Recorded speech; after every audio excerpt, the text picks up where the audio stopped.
dan SMP-nya itu di SMP Negeri 4 Bangku yang ada di Kalijawa, dan dapat juga bersekolah di jenjang pendidikan menengah itu di SMKN Negeri 1 Bangku.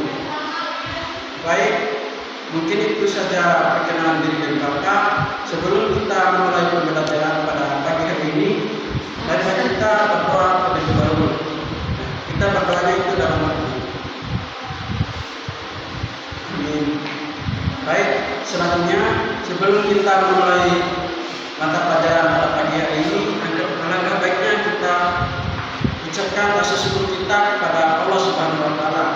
Dengan sama-sama kita baca Alhamdulillah. Bismillahirrahmanirrahim. Nah, pertama-tama mari kita panjatkan puja dan puji syukur kita atas kehadirat Allah Subhanahu wa taala yang telah melimpahkan begitu banyak kenikmatan kepada kita semua. Baik itu nikmat umur, nikmat kesehatan, lebih-lebih nikmat kesempatan. Karena dengan nikmat kesempatan yang telah diberikan oleh Allah Subhanahu wa taala kepada kita semua, kita bisa melalui masa sulit maupun bahagia kita dalam hidup sehari-hari ini.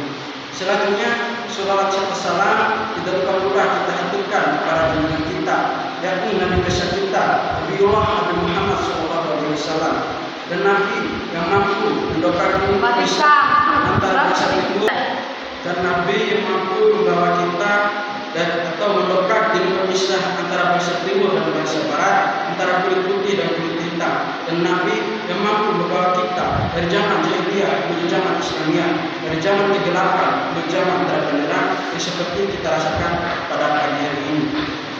Baik, selanjutnya kita akan mulai pelajaran pagi hari ini yang berjudul Kebijakan Politik Liberal Hindia Belanda. Ada yang tahu apa itu kebijakan politik liberal Hindia Belanda? Nggak tahu Bapak. Baik, Bapak akan sedikit menjelaskan tentang ini. Tujuan pembelajaran kebijakan politik liberal Hindia Belanda ini adalah yang pertama, menjelaskan latar belakang penerapan sistem politik liberal di Hindia Belanda, dan yang kedua adalah mengidentifikasi kebijakan utama yang diterapkan selama periode liberal. Dan adapun poin yang ketiga adalah menganalisis dampak kebijakan tersebut terhadap kehidupan sosial ekonomi masyarakat Indonesia. Latar belakang dari materi ini yang pertama adalah kegagalan sistem tanam paksa atau biasa disebut kultur stelself. Sistem tanam paksa dinilai terlalu menindas dan mendapat kritik keras baik dari kalangan humanis maupun pengusaha swasta di Belanda. Karena sistem ini adalah memperkerjakan manusia ini tanpa upah sedikit pun. Mereka dipekerjakan dengan secara paksa, keluarkan keringat, tapi pihak-pihak yang memperkerjakan mereka itu mendapatkan keuntungan, sehingga pihak yang disuruh tanam paksa ini mendapatkan kerugian karena mereka tidak diupah sedikit pun dari hasil kerja keras mereka. Dan yang kedua adalah pengaruh kaum liberal di Belanda. Kaum liberal berhasil menguasai parlemen Belanda dan mendesak pemerintah kolonial untuk menghancurkan sistem tanam paksa dan membuka Hindia Belanda bagi investasi swasta. Di sini juga termasuk dari tujuan ekonomi, keinginan untuk mendapatkan keuntungan yang lebih besar melalui mekanisme pasar bebas dan eksploitasi sumber daya alam yang secara lebih efisien oleh pihak swasta. Jadi, tujuan pengaruh liberal ini adalah investasi kepada swasta atau sekolah swasta. Tujuannya adalah meningkatkan keterampilan mendasar bagi kaum-kaum yang tertindas atau disuruh kerja tanpa paksa, sehingga mereka lebih bisa lagi untuk berkontribusi ke depannya.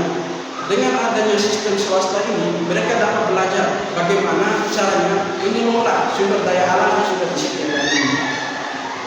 Dan yang kedua, kebijakan utama politik terbuka dimulai pada tahun 1870. Periode ini ditandai dengan Undang-Undang Agraria 1870 dan Undang-Undang Benda 1870 sebagai landasan hukum. Dan ada poin yang pertama dari undang-undang ini adalah Agraria 1870 menyangkut tentang kepemilikan tanah. Tanah pribumi dijamin kepemilikannya, namun bisa disewakan kepada pengusaha swasta, baik perorangan maupun perusahaan Eropa, dalam jangka waktu tertentu bisa 65 tahun. Dengan meminjamkan swasta ini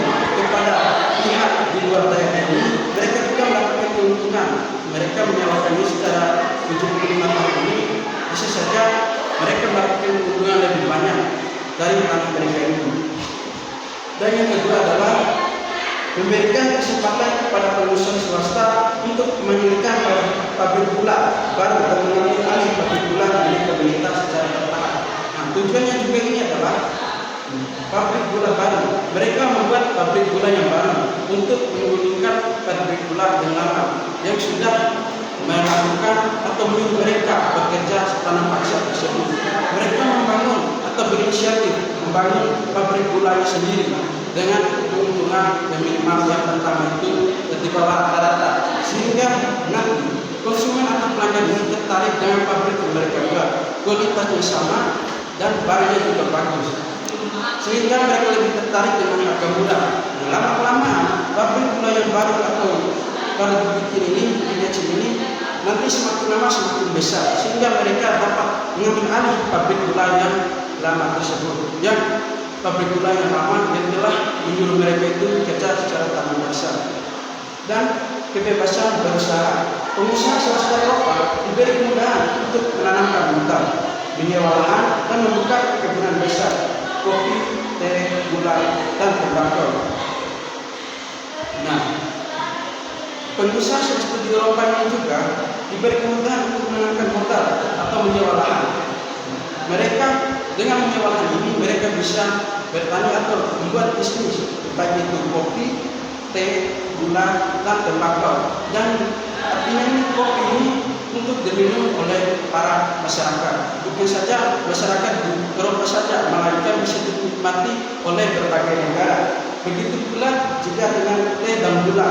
Nah, yang paling penting ini adalah tembakau, karena tembakau ini bisa dijadikan rokok, sehingga banyak nanti diminati oleh para masyarakat di berbagai negara. Dan yang kita ketahui di negara kita Indonesia sendiri ini lebih banyak pemuda ataupun baik pemuda maupun orang tua ini banyak mengonsumsi rokok, sehingga keuntungan dari menyewa lahan mereka dengan mereka menanam tembakau, keuntungan mereka itu menjadi lebih banyak. Baik, dari yang Bapak jelaskan dari tadi, apakah ada yang bertanya? Apakah anak-anak ini ada yang bertanya? Enggak ada, Pak. Jika anak-anak tidak ada yang bertanya, Bapak akan mengakhiri mata pelajaran pada pagi hari ini. Mari kita mengakhiri ini sama-sama dengan mengucapkan hamdalillah, alhamdulillahirabbil alamin.